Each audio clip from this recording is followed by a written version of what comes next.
Hi! Today I'm going to show you an easy experiment that will probably help you understand hydrostatics better.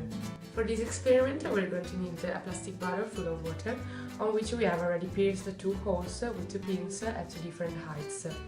First of all, we're going to take off the pins. You're probably thinking that water will come out from both holes, but as you can see, it only comes out a bit from the bottom hole.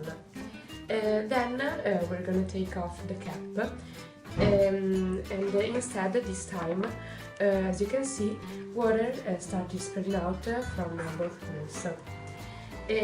But if you haven't already noticed, water doesn't come out the same way. As a matter of fact, it comes out more quickly and with more force from the bottom hole than from the top hole.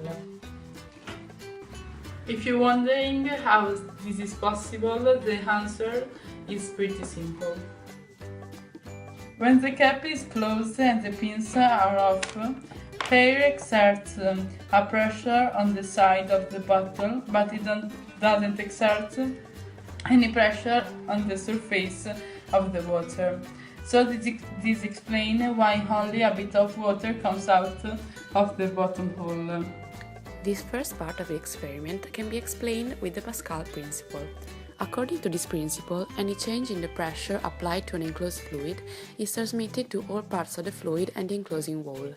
So, this means that when the cap is off, atmospheric pressure exerts a force on the surface of water which is transmitted to all parts of the fluid, so that water starts spreading out from both holes. However, when we take the cap off, the air exerts a pressure on the water that make it spread out from both holes with different force.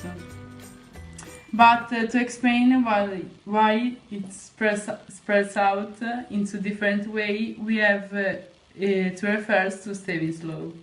According to this law, the pressure at a point in a liquid in static equilibrium depends only on the depth at that point. In other words, the pressure depends on how much water there is above that point. As a matter of fact, pressure in a liquid is calculated with this formula, where P0 is the external pressure on the surface of the liquid, D is the liquid density, G is the gravity acceleration, and H is the depth. So, as the liquid is usually water and the gravity acceleration is that of Earth, depth is the quantity that matters. As these two pictures show, the dimension of the container doesn't change the pressure if the depth is constant. And the same can be said for the shape too. This explains why, in the experiment we did earlier, water spread out more quickly and further from the bottom hole than from the top one. In conclusion, as these two pictures show, the higher the depth is, the bigger the pressure is. So pressure grows with height.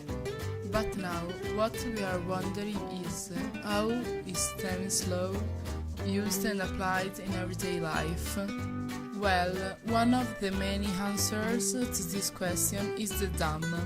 As a matter of fact that the walls in a dam have a trapezoidal shape can be explained with Stevin's law.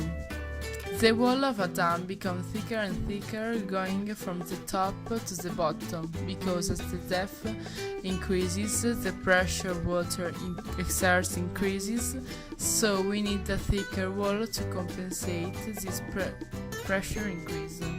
Another important application of Stevin's law are communicating vessels.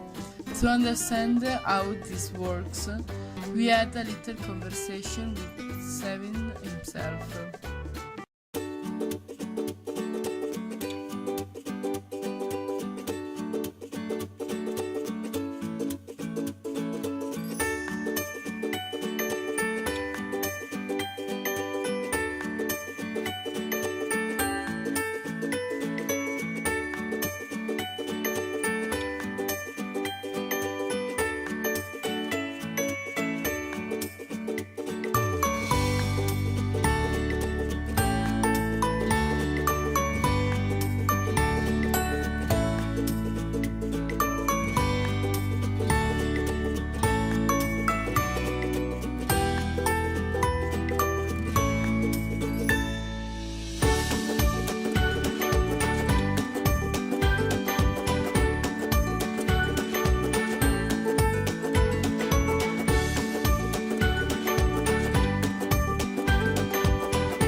vessels is applied in everyday life in several things, such as the water main. As a matter of fact, in a water main, the liquid manages to reach different houses at different height, because it tends to reach the level of the tank, which is usually very high, especially if there is a skyscraper nearby.